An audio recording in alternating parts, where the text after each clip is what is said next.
Sasha Thompson is a respected and certified DEI coach.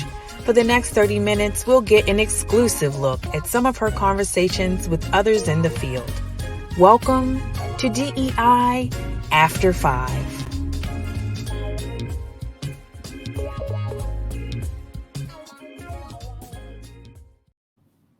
Hello and welcome to DEI After 5. I am excited to have you here with us today because the topic that we're going to be covering is one that is near and dear to me. If you followed me for any time, you know I talk a lot about the importance of psychological safety, the importance of dealing with burnout. And so today my guest is Kelley Bonner, who is an organizational strategist and burnout expert. And so she's been doing this work for years. And just really want to get your take on, what's happening right now with these practitioners, because many of them are in the front lines, right, of doing this work and have been for the past 2+ years in the middle of a pandemic, racial unrest, et cetera, et cetera. So first, thank you, Kelley, for being here. Welcome, welcome. And just, let's just dive right in, right? What are some of the things that you are seeing right now? Yeah, I'm really excited. Like you said, let's dive into one of my favorite topics. I'm really excited to talk about this because I really do feel like many of us who are doing this work, whether it be organizational strategy, DEI work, psychological safety, there is an epidemic level of burnout amongst our field. And most of it is because we really are struggling with competing desires and conflicts, in the sense that oftentimes we are doing the work, right, but we are also impacted by the work. So there is this feeling of it's very few you think of like a doctor, right? They may be healing people in pain, but they may not be experiencing that pain themselves. However, I feel like in our field, it's unique in the sense that we often are experiencing the pain we're trying to help others manage. And so there's that level that adds to burnout. But then even above that, there is a lot of feelings pervasively of loneliness in the field, that many times we're the only ones in our position, or we're underfunded, we're one or two deep, and we're facing, again, systems and structures that aren't created for us. So again, we feel isolated, and we're also experiencing the cultural pain or whatever's going on outside the world as we help others manage it. Yeah, it's a lot, right? It's a lot. And I was talking to a client the other day where he said exactly what you just said, right? It's fighting these battles, and trying to advocate for others, but in the same sense and same token, advocating for yourselves as well. So it's not like you're totally disconnected from the work. And one of the things that was interesting in our conversation was, I think many people think, burnout is just being tired, but it can manifest in so many different ways, right? So can you talk to me just a little bit about how a burnout can look? Because I think we have this one mindset of what it could be, but it could be so many other things. Yeah, it really is so many other things. And I mean, obviously fatigue and being tired is one of them, but so many other things happen. The thing about burnout is it's really sneaky. And one of the reasons why I got into doing this work is because I realized that I was experiencing burnout, but didn't have the language for it. Didn't actually know what that was. I just knew it was this feeling. It was increased cynicism, feeling dread about my work, and this feeling like, why am I in it? Why am I doing what I do? It was also allowing me it was impacting my relationships with others. I was having I was short-tempered. I was losing joy. And so the first thing I tell people is, when's the last time you felt joy? I mean, many of us come to this work because it moves us. It's because it's something we felt connected to, and a mission. And we were excited when we learned about it. And then you fast forward a couple of years, for some folks, sadly, a couple of months, and you realize that they don't experience joy. And so my first thing, a metric that I tell people is, the first thing to know is, when's the last time you felt joy? And then we work back from there. Okay, yeah, we could talk about joy all day because I'm really in that mindset. And I have a cousin that does home organizing, and the Marie Kondo thing, and that's, does it spark joy? And it's become a little bit of a joke for folks, but it really, when you understand what that means and what that looks like, it can really center who you are in the spaces that you're in and how you approach what you're doing, right? And so I even tell my clients, in your workspace, like, have your workspace spark joy, right? What are the things that you, like, when you went on vacation, what were the things that you held on to that you enjoyed doing, and how do you infuse that into your day? Yes. Right? As a way to kind of counter that burnout, or counter that feeling of anxiety or dread for a lot of people, right? So what are some other things that people can do? Yeah, I think, joy is a simple idea, but sometimes harder in practice to do. But Yeah. really, I like what you said about joy, putting pieces of joy in your life in everyday ways. I mean, the way we teach people to overcome burnout is a component of a couple things. So the first thing is, emotion regulation, really getting your body in check, because we are so dysregulated. When we talk about, I'm not going to bore you all with the science of trauma and dysregulation, but just the fact that we spend most of our days with our shoulders up around our elbows, right? Yeah. Above our shoulders, up to our ears, excuse me. Like, there are things that we do that show us that our body is not rested, it is not calm. So that's one. The second component is really changing the way we think about the work that we do, and really getting centered on what the meaning of work is. And the last piece is the joy piece. It's the self-care that is short, doing it quickly, doing it with ease, what we can do in 15 minutes or less that isn't a financial burden. I mean, that's how we teach. That's how I basically teach, at least, how to recover from and prevent burnout. It really has to have those components. And thinking about work as a place that brings you joy and how to restore that.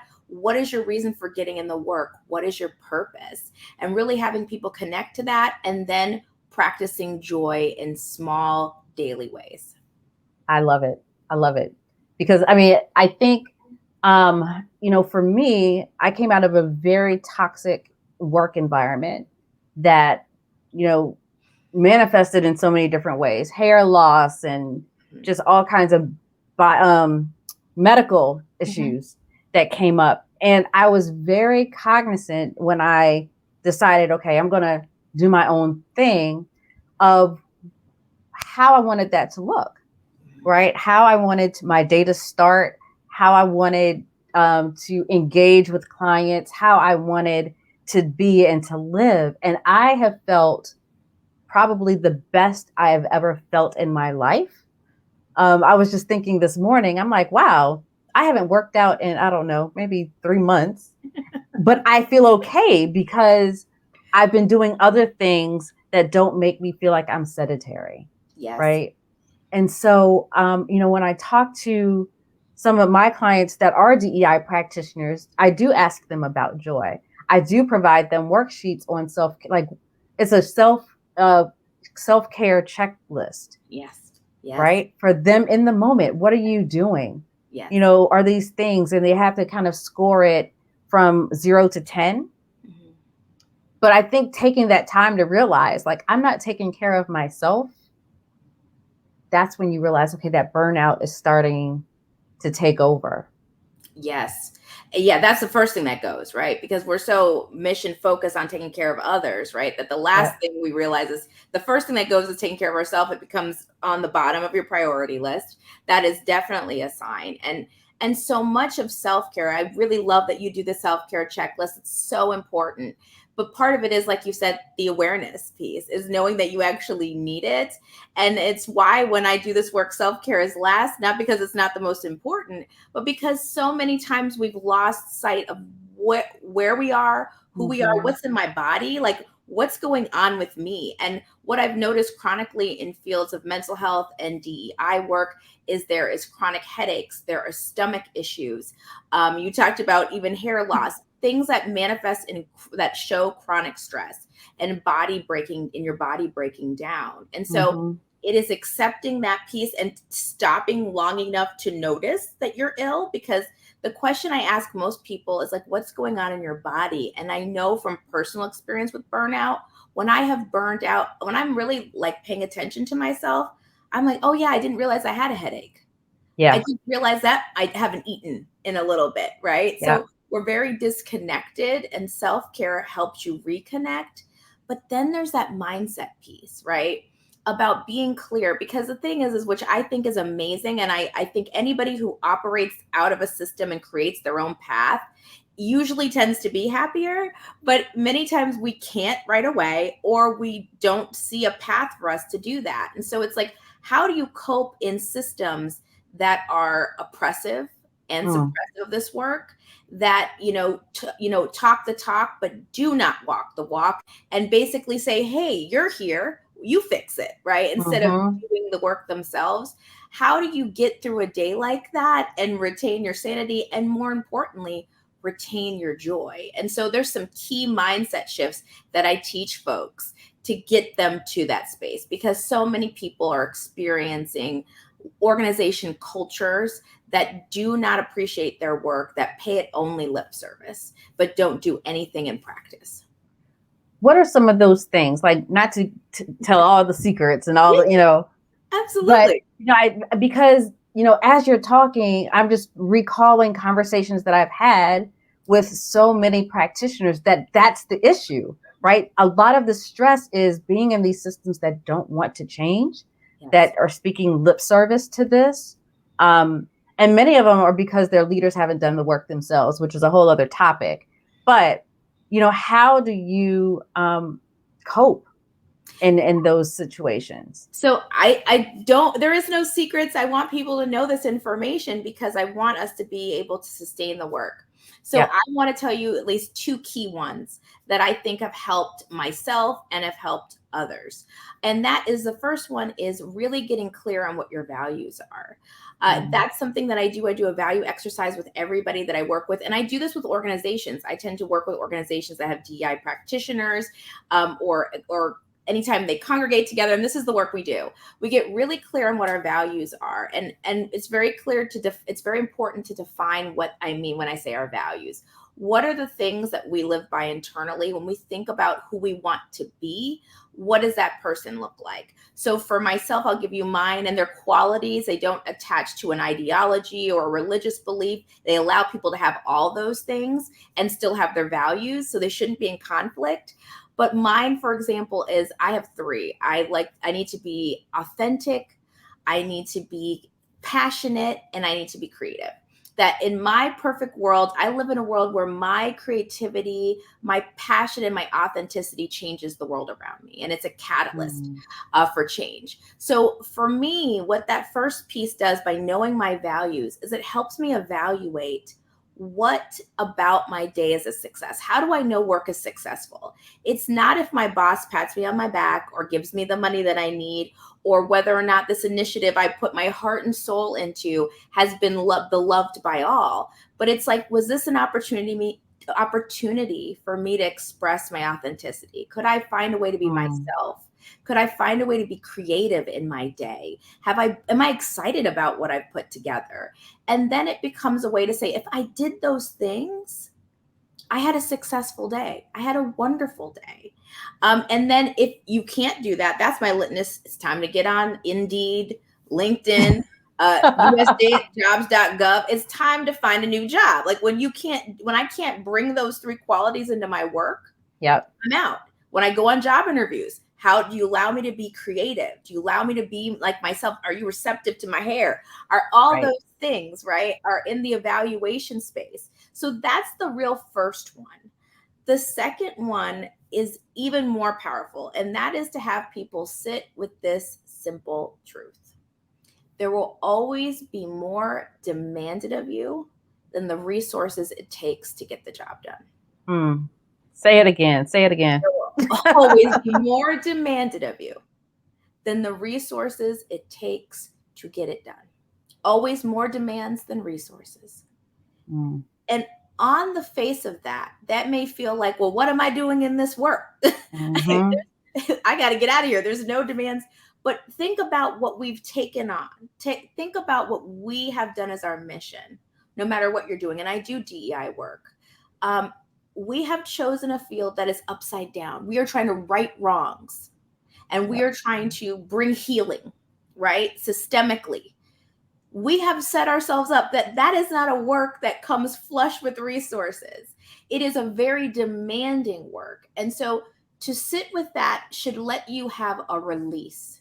And it should allow you to release the need to get everything done, to do all the things that you need to do in a day. That again, you link to those values, you reframe your day, because the work's going to be there whether there's 25 hours in a day, 30 or 20. So you might as well just clock out at your 8 hours or your 9 hours or whatever your normal day is and move. Because the last piece of that demands versus resources is when we have less resources, there's only two real resources that you have, and that is time and yourself. Mm-hmm. And the thing about it is what do we do with precious resources, things that are less of, right? We conserve it, right? We treat it well, we treat it precious. And so are you treating yourself as a precious resource? There's only so much you, right? Right. And if there's only so much you in time, why are you not treating it like, I talk about people about toothpaste, when you start your toothpaste, you're reckless. You're like, I'll put a bunch on. Then if you're like me, by the end, I'm like squeezing the tiniest little piece of it out because I want to conserve it because I'm too lazy to go to the grocery store and get more. But how are we doing that with ourselves? Like, what about ourselves are we treating preciously? Like there's only so much left of it. So I have to make sure it lasts and it's appreciated. A savor, a sip of wine or something, a great meal. How do we savor ourselves? And when you let yourself marinate in that, it changes your approach to the work. I absolutely love all of that. All of it, because it's so real. And when you initially think about that, like the number of resources, it could be disheartening, right? Like, why am I even doing this? Because there's never going to be enough resources. But when you reframe that, it's like, you know what? No, there'll never be enough resources. Let me take my time to do what I can with what I have at this moment. And I'm about collaborative work, right? Like, who can I partner with? Who can I bounce ideas off of?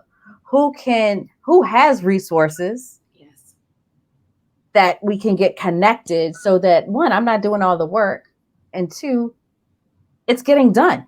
Yes. Right. And so it's about reframing and how do you shape that? And we don't always have to wear a cape. Yes. Put it down, retire.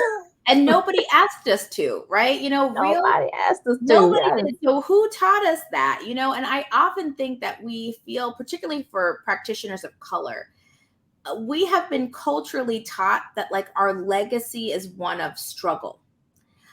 Because historically we have struggled. There is no racialized or ethnic minority or marginalized identity that does not feel like their inheritance is struggle. And we need to restructure that to the work. We cannot bring struggle to the work.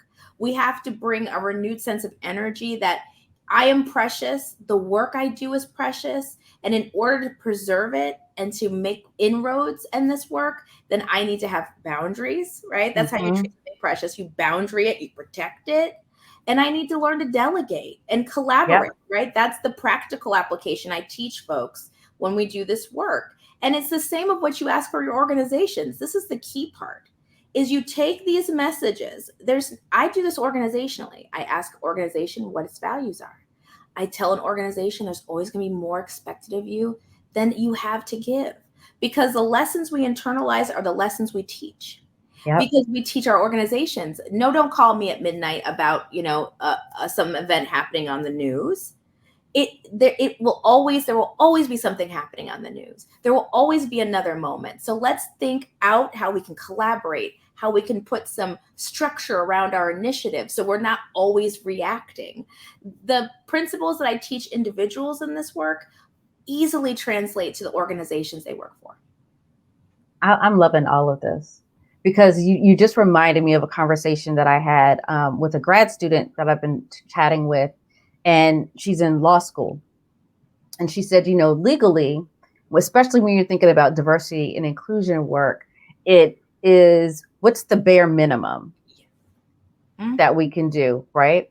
And I was like, why don't we flip this? And again, it goes back to mindset. Like, why don't we flip this? What's the max that we can do before it's illegal? Right? Like, how can we push the envelope? How can we do the most without crossing that boundary? And I think if we could get organizations and individuals to shift that mindset from what's the bare minimum to what's the max before we start seeing some issues, then you start to really be creative, and a lot of that burden starts to come off because you don't feel as restricted, right? Yes. And so it's getting out of that compliance mindset. Yes, because it's so beyond. I mean, it's our work. Our work is not compliance. It's people's lives, right? It's beyond compliance. And oftentimes, obviously there's legal minimums for a reason. But part of getting an organization and yourself aligned with the values is values aren't legal minimums or maximums. Exactly. They're expressions of who you are. If you say you want to be a company that recruits the best diverse talent, then demonstrate that. And that's not by minimum legal compliance. It's like, how do we take that and make that into something tangible that people who are applying to the organization see, and people who are in the organization, more importantly, feel? And that's part of the work. It is re-entering it from a space of, let's be clear about what the values are of myself to stay in this work, and what the values are of this organization. And then we balance it with letting them know, like, let's be realistic. There's only so much that can get accomplished, but it's probably more than we're doing. Let's be clear. But let me show you how I do that, and how I'm able to, how we can set boundaries and carve out the work, and how we can collaborate and delegate some of this work so it's really impactful. I love it. So the last thing I'm going to ask you, because, the underlying theme of this is, it's after 5. Sometimes you have your favorite beverage with you.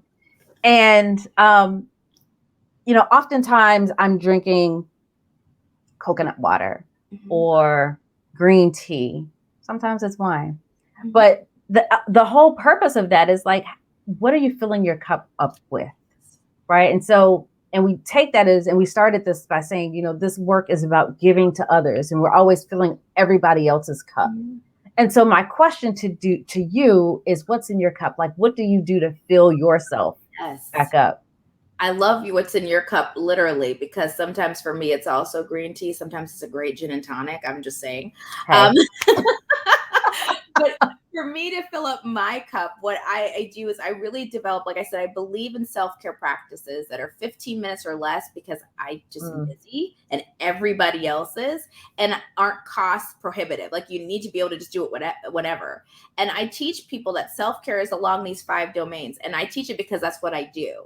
That I think about self-care for my body. And that might include, I love a good yellow, as you can see. Love it. I love self-care for the body is about wearing clothing you love, wearing jewelry you love, wearing the different things that make you feel connected and happy. It also is getting your annual exam, right? That we don't do. A self-care for the heart. What do I do to make me feel connected? When you're burned out, you feel disconnected, your emotions, you're numb. What do I do to connect?